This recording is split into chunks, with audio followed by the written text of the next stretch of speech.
Paano kung sabihin ko sa'yo na ah, yung perfectong gobyernong pinapangarap natin, di ba? Mhm. Yung walang bahid ng korupsyon, walang digmaan, pantay-pantay ang lahat. Paano kung sabihin sa'yo na hindi kailangan man mangyayari yan sa pamamagitan ng anumang eleksyon? Right. Kasi parang laging uulit lang yung cycle natin eh. Oo nga eh. Na ang solusyon pala sa paulit-ulit na pagbagsak ng kasaysayan natin ay manggagaling sa isang literal na 1,000 taong paghahari na babago sa buong estruktura ng mundo. Grabe. 'Di ba? Isang malaking pag-aaral 'yan. Kaya yan ang tatalakayin natin. Kumusta? Ngayong araw, Mayo 19, 2026, hihimayin natin ang mga kapansin-pansing CP, notes at mga biblical study materials na ipinadala ho sa amin.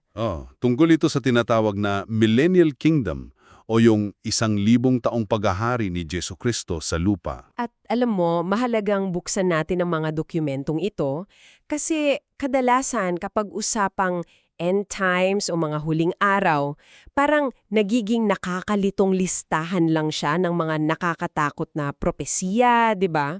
Oo, laging tungkol sa mga sakuna o kung anumang nakakatakot.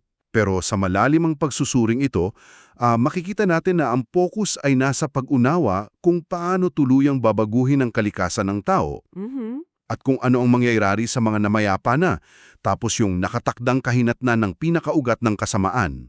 At para sa iyo na nakikinig, hindi ito para lang punuin ang isip mo ng mga abstract na teolohiya para sa isang malayong hinaharap.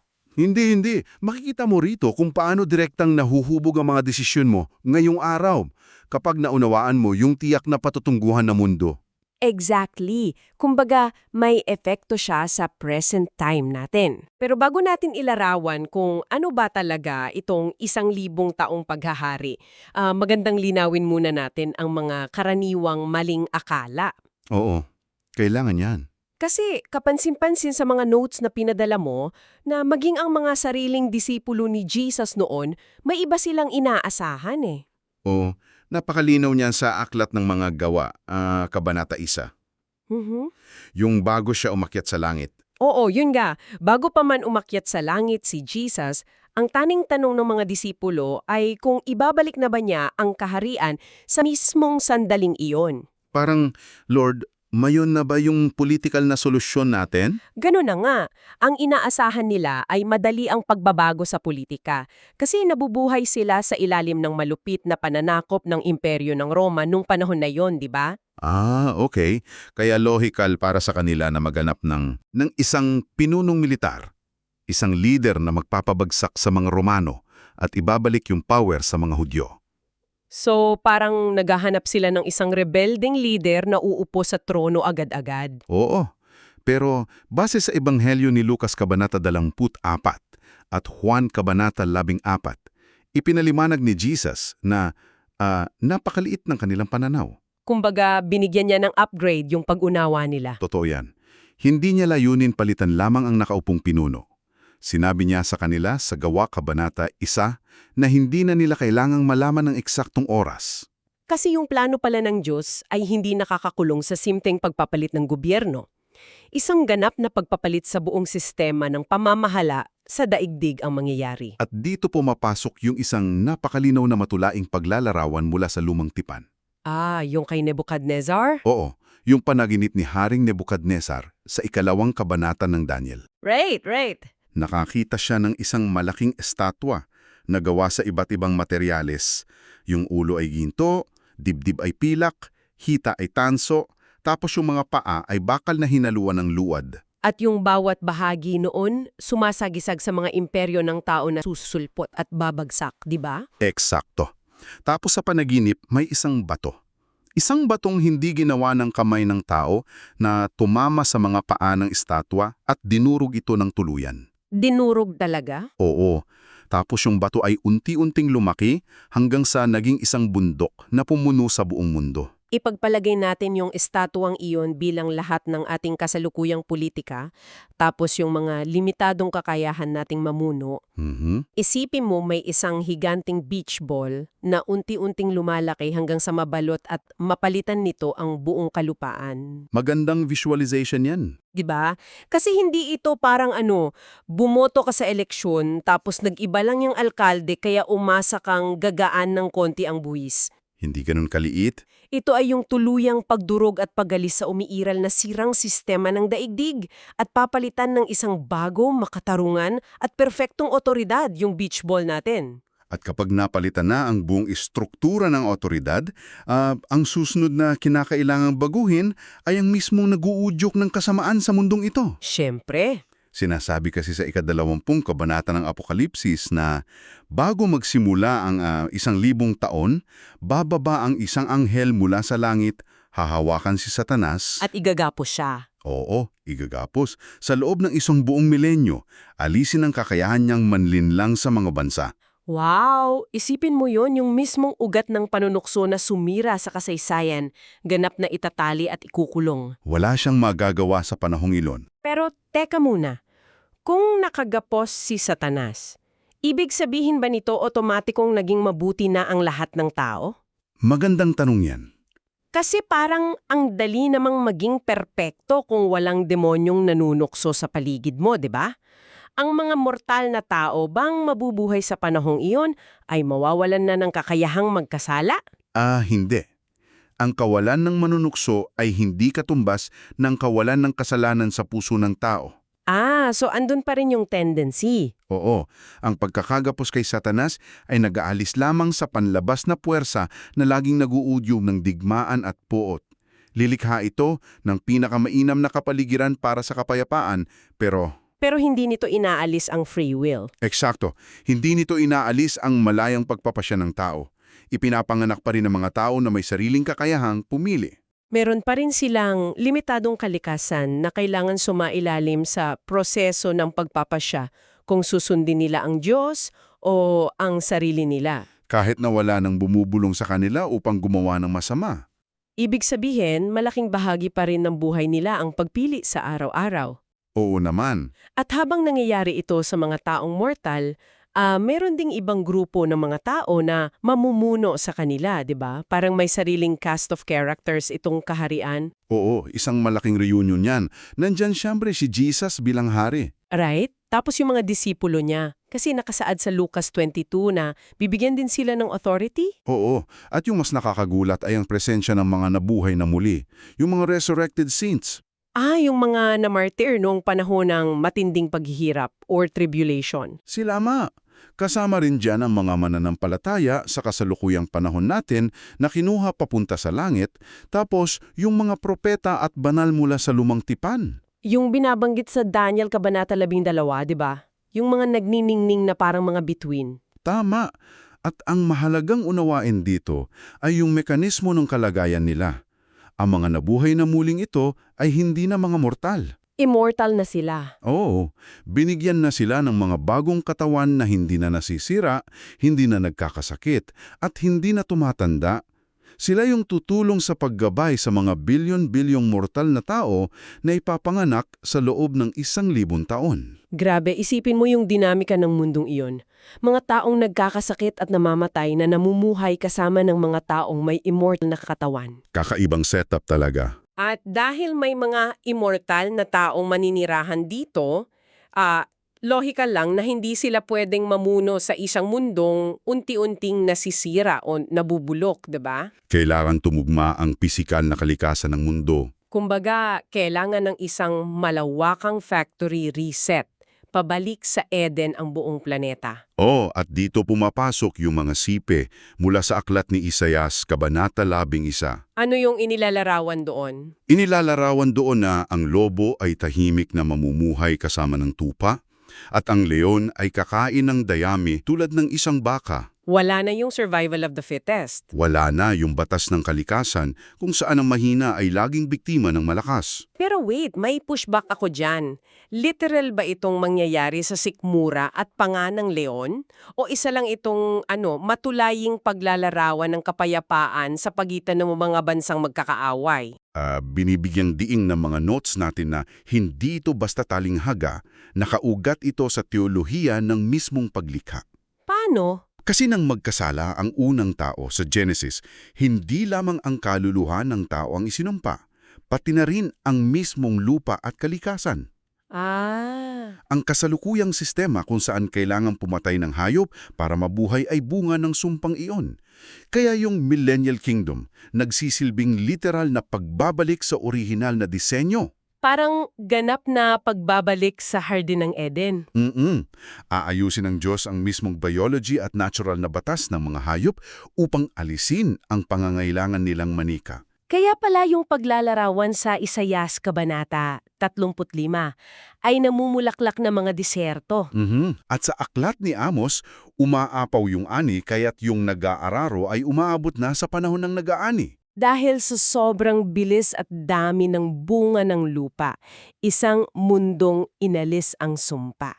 Ngayon, pagdating sa pamumuno at sa sentro ng lahat ng ito, yung Jerusalem ang inilalarawan bilang pandaigdigang kapisera. Oo, sentro ng buong mundo.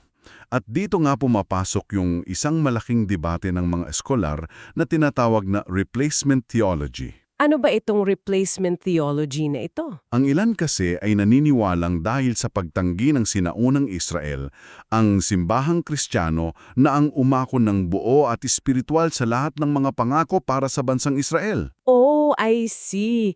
Para lang malinam sa listener natin, pinag-uusapan natin ito ng walang kinikilingan na inilalahad lang natin kung ano ang sinasabi ng materyales. Oo, syempre. May iba't ibang pananaw ang mga Kristiyano rito. Pero kung susundin natin ang direktang paninindigan ng mga partikular na dokumentong ipinadala mo, malinaw na tinututulan ito ang replacement theology. Ang paghahari ay yung mismong panahon kung saan literal na ibibigay sa bansang Israel ang lupain. At yung kapayapaan ay pinangako sa mga patriarka mula pa sa lumang tipan. Malinaw na yun ang punto ng mga tala. Nakasentro sa Jerusalem ang lahat. Oo. Subalit, kung nagkakasundo ng mga hayok, namumulaklak ang disyerto, wala ng gyera, tapos may perpektong gobyerno, parang napakasarap siguro mabuhay na lamang at magpahinga. Parang long vacation. Oo, pero batay sa aklat ng Mikas, Kabanata 4, ang 1,000 taong ito ay hindi isang mahabang bakasyon. Hindi nga, mayroon itong tiyak na layunin.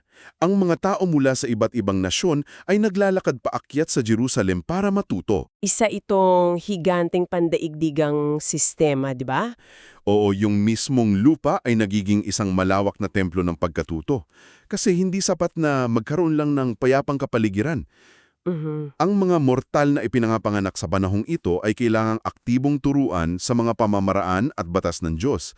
Sinasabi na ang kaalaman patungkol sa may kapal ay aapaw sa buong mundo tulad ng tubig na tumatakip sa karagatan. Inaalis nito yung kamangmangan? Exactly. Sa loob ng 1,000 taon, walang sinuman ang makakapagsabi na hindi nila narinig o naintindihan kung ano ang tama at makatarungan. Pero dito ko lubos na napapaisip Bakit? Ano yun? Kasi kung perfecto na yung paligid mo, nakikita mo ng literal si Jesus na namumuno sa Jerusalem, tapos 1,000 taon nang tinuturuan ng buong mundo, bakit sa dulo nito ay may hangganan? Yung huling paghuhukom o final judgment. Oo, nakasaad na papakawalan sandali si Satanas upang manlinlang muli bago ang huling paghukom. Paano ka pa babagsak sa isang pagsusulit kung hawak mo na ang sagot sa loob ng 1 milenyo? Magandang pulto yan. Di ba? Bakit kailanan pa ng huling pagsubok kung napatunayan ng maayos ang lahat? Kasi iyan ang nagpapakita sa tunay na kalikasan ng pag-ibig at ng hustisya.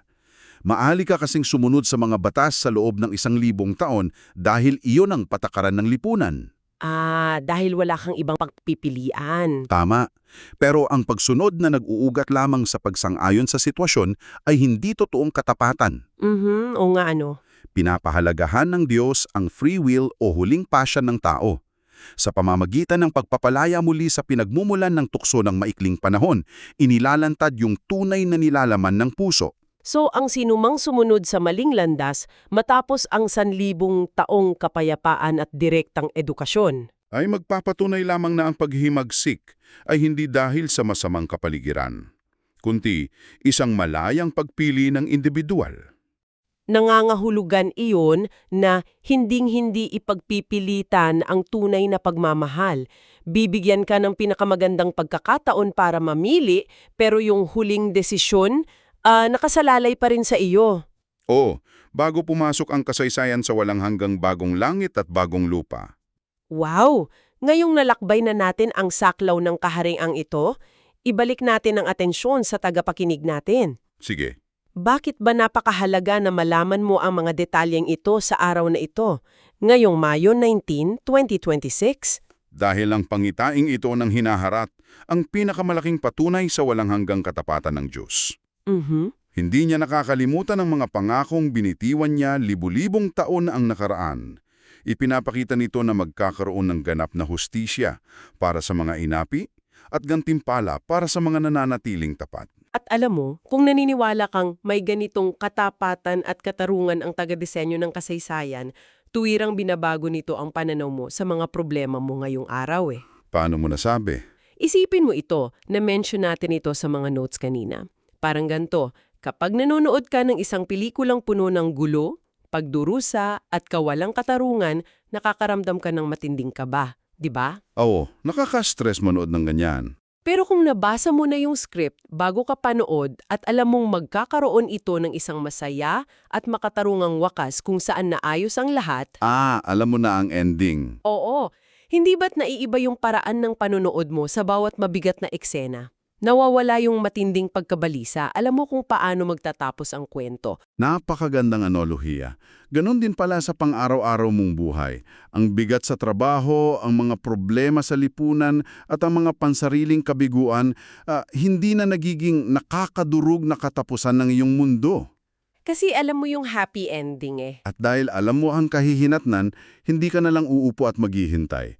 Ang pagiging bukas sa isip sa hinaharap na ito ay nagtutulak sa'yo na kumilos ngayon. Bawat paggawa ng kabutihan, pagtatanggol sa inaapi at pagpapakita ng wagas na pag-ibig sa iyong kapwa ay nagiging maliliit na sulyap ng 1,000 taong kapayapaan na dinadala mo sa kasalukuyan. Ikaw mismo ang nagiging tulay upang maranasan ng iba ang katangian ng perpektong kahariang iyon. Grabe, tingnan mo kung gaano kalawak ang inikot natin sa usapang ito. Nagsimula tayo sa maling akala ng mga disipulo tungkol sa mabilisang politika. Tapos nakita natin na ipinagpalit iyon sa isang higanteng malawakang pagbabago ng sistema ng mundo.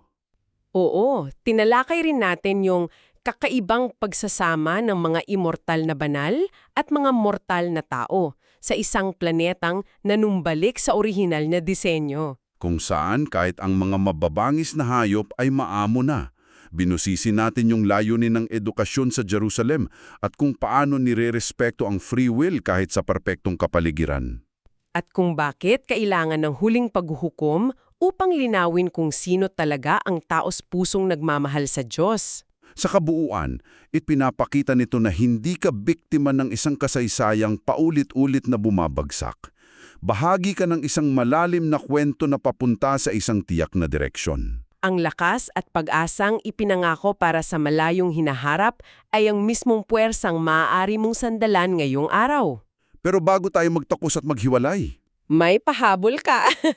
Oo, may isang mahalagang tanong ang gustong iwan sa isip mo. Isang bagay na hindi diretsahang nakasulat sa mga notes mo, pero tumatago sa lahat ng napag-uusapan natin.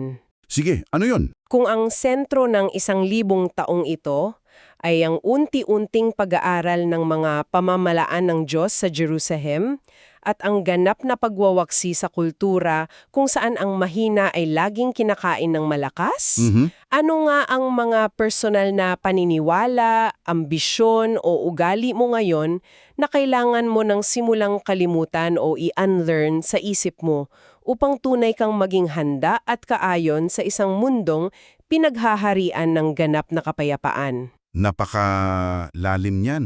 Mapapaisip ka talaga. Pag-isipan mo iyan ng mabuti, hanggang sa muli nating paghahanap ng kalinawan.